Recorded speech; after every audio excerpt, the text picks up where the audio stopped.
the United Kingdom, a nation that sparked the Industrial Revolution for the rest of the Western world to follow. The United Kingdom, a nation that started a 100-year war over some islands that nobody cared about.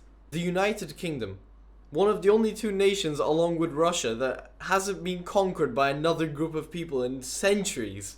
The United Kingdom, the only country to ever leave the European Union, a union created to bring peace across the continent of Europe. Oh, you Anglo-Saxons, I'll never understand you guys.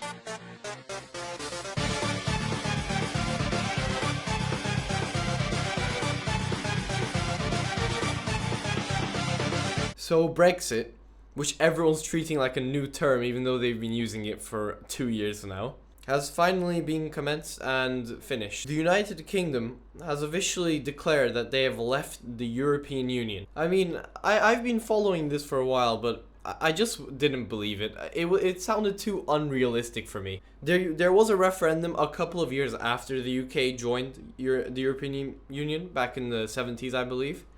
And that one failed miserably. And I thought the same would have happened this time.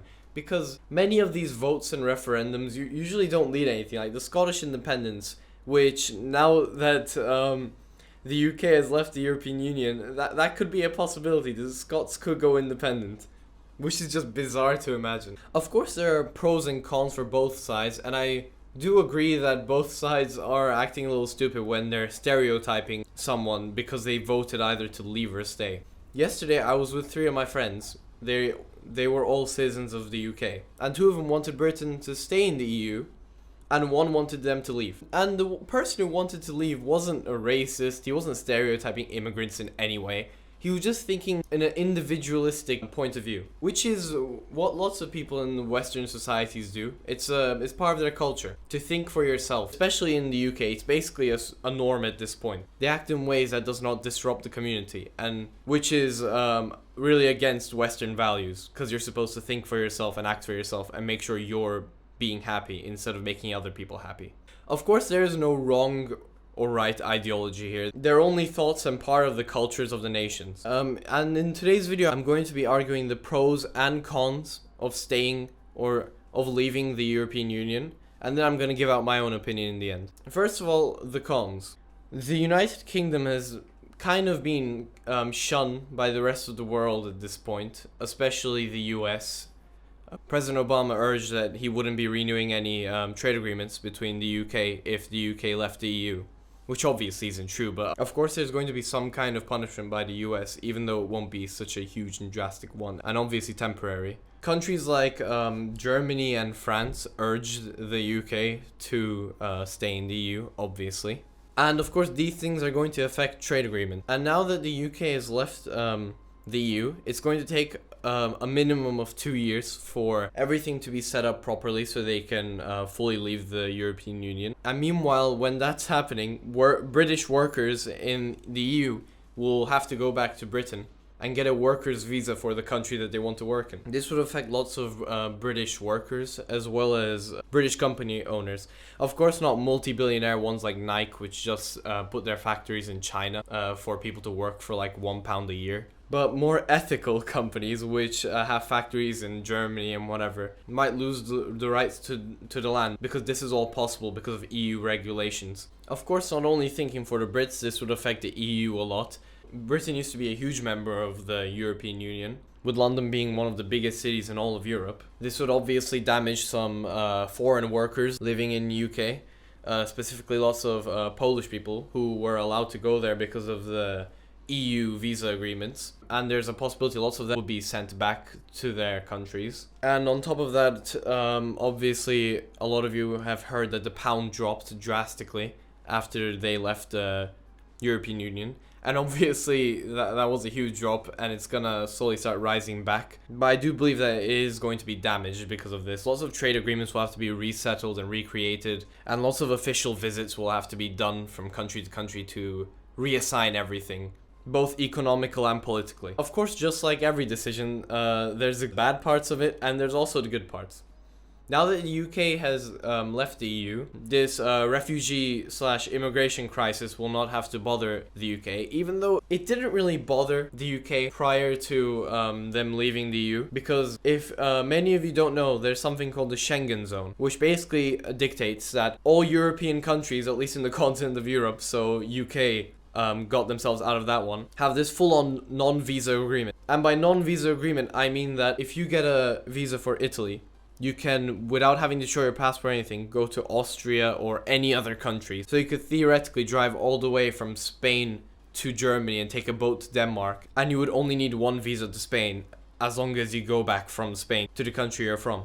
Now, this has been really agitating lots of countries in the EU, like Hungary, for example, who actually built illegal fences to keep out the Syrian refugees. Because according to the EU, you're not allowed to kick out people who are seeking refuge. But Hungary broke that, and there were no penalties for that, really. And Britain does not even have to worry about this, because they've already decided for themselves that they weren't going to allow anyone, because they did not participate in the Schengen zone. And they're also not part of the EEA, which basically is all the countries that are, which is an economical union within the European Union for all the countries that are using the euro. Now, one good part of Britain leaving the European Union is that they get to keep their currency. They get to keep the pound sterling. And you guys might be asking, why does it matter? Britain's already has been keeping the pound sterling for like decades of them being in the EU. But the thing is, the European Union announced that they were expecting all their members to adopt the euro by the year 2020. So countries like Czech Republic and Poland, and I think Scandinavian ones as well apply for this, will have to switch from their currencies to the euro. I personally don't think the UK leaving the European Union is such a huge thing as everyone puts it. I don't think the UK's economy is going to drop drastically. However, I do think they're going to get some punches on the pound sterling and kind of making their main point of wanting to keep the currency a bit pointless. And as for the EU, I don't think it's going to damage it that much. As long as big countries like Germany, France, and Poland are still in the European Union, it can't do that much damage. However, I am a bit worried because other big countries like France is going to hold a referendum soon, from what I know. And currently in the Polish parliament, a party who is strongly against the European Union has gained dominance. So that is a bit worrying for the future of the European Union. And I personally would have had the UK stay in the EU. What I say doesn't mean much because I'm not from a country that is actually in the European Union. However, I personally believe that the EU was created for peace and for a union of countries of similar ideology, culture, and history. To be not as one, but to work together individually to create an everlasting peace, not only in Europe, but in the world. I had lots of hope for this union, and I still do. And if I was a British citizen, and I wasn't influenced extremely by the individualistic attitude of the British culture, I would have voted to stay, not only for the sake of Britain, but for the sake of Europe and for the sake of the world, the Syrian refugees and everyone else. I do personally believe that things like immigration are really delicate because you're put in a position where ethics comes into play. And sometimes you just don't have the economy or the politics or the people's support to do what's morally correct. But the case with Britain is they do. There's also propaganda going on about how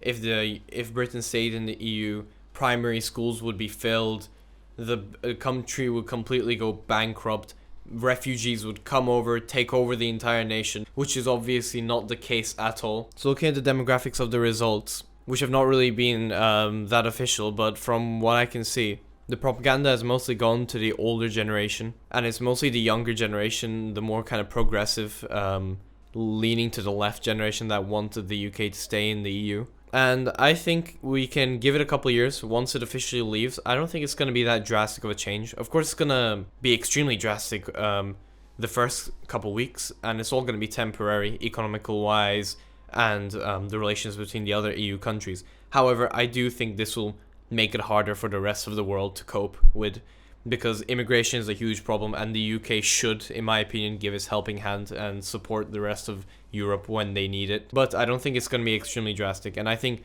things like work visas, student visas, and all that will easily be arranged between the other EU countries, and probably they will keep their no visa agreement going, at least for like a 90-day non-visa agreement or something along those lines. And I'm just hoping that the world can go through this and make sure to improve from its mistakes and hopefully create a more peaceful Europe and a more peaceful world. So this has been Trippy Fox. I hope you guys enjoyed, and I'll see you guys next time.